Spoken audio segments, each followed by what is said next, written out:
Okay, buckle up, buttercups, because I'm about to dive headfirst into the swirling vortex of internet outrage.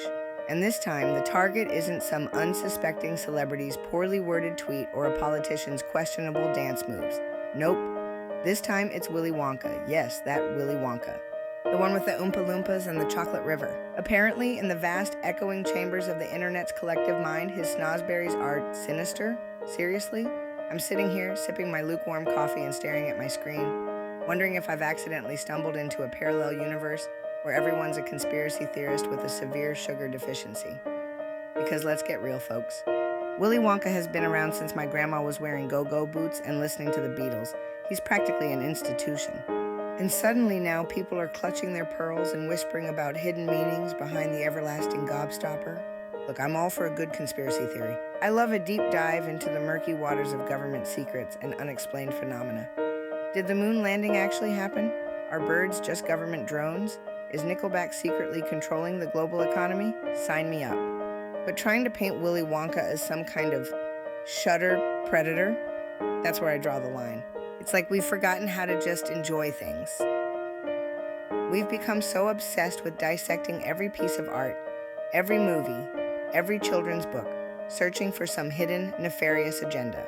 We're turning into a nation of linguistic detectives, poring over every word, every image, looking for clues that aren't even there. Snozberries taste like snozberries, the movie proclaims. And you know what? I believe it. Maybe Roald Dahl just liked the way the word snozberry sounded. Maybe he was just having a bit of whimsical fun with his wordplay. Is that so hard to believe? Must everything be a symbol? Must every innocent phrase be twisted and contorted until it resembles some kind of monstrous metaphor? I'm not saying we should all be blindly trusting and naive. Of course, it's important to be critical thinkers and to question the things we see and hear. But there's a difference between healthy skepticism and full-blown paranoia. And this whole Willy Wonka witch hunt is leaning dangerously towards the latter. Let's not forget the context here. Willy Wonka the Chocolate Factory was a product of the late 60s and early 70s. A time of psychedelic experimentation, free love, and a whole lot of questionable fashion choices. The film is a vibrant, surreal, and often bizarre experience. It's a cinematic acid trip designed to delight and confound, not to indoctrinate and corrupt. And let's be honest, Willy Wonka himself is a pretty eccentric character. He's a recluse, a genius, and a borderline madman. He lives in a world of his own creation, surrounded by miniature orange people who sing catchy songs about the consequences of bad behavior. He's not exactly the picture of normalcy, but that's what makes him so compelling. He's a flawed, fascinating, and ultimately harmless figure. So, can we all just take a deep breath, grab a Wonka bar, the regular kind, not the sinister snozberry edition, and remember that sometimes a chocolate factory is just a chocolate factory? Sometimes a whimsical story is just a whimsical story, and sometimes a snozberry is just a snozberry. I know.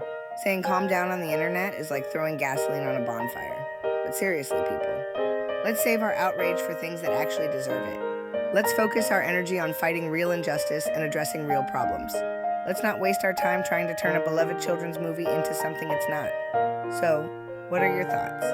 Am I completely out of touch with reality? Am I missing some crucial piece of evidence that proves Willy Wonka is secretly a supervillain? Or are we just collectively losing our minds over nothing? Let me know in the comments. But please, try to keep it civil. And for the love of all that is holy, leave Willy Wonka alone. He's got enough problems trying to keep those pesky kids from falling into the chocolate river.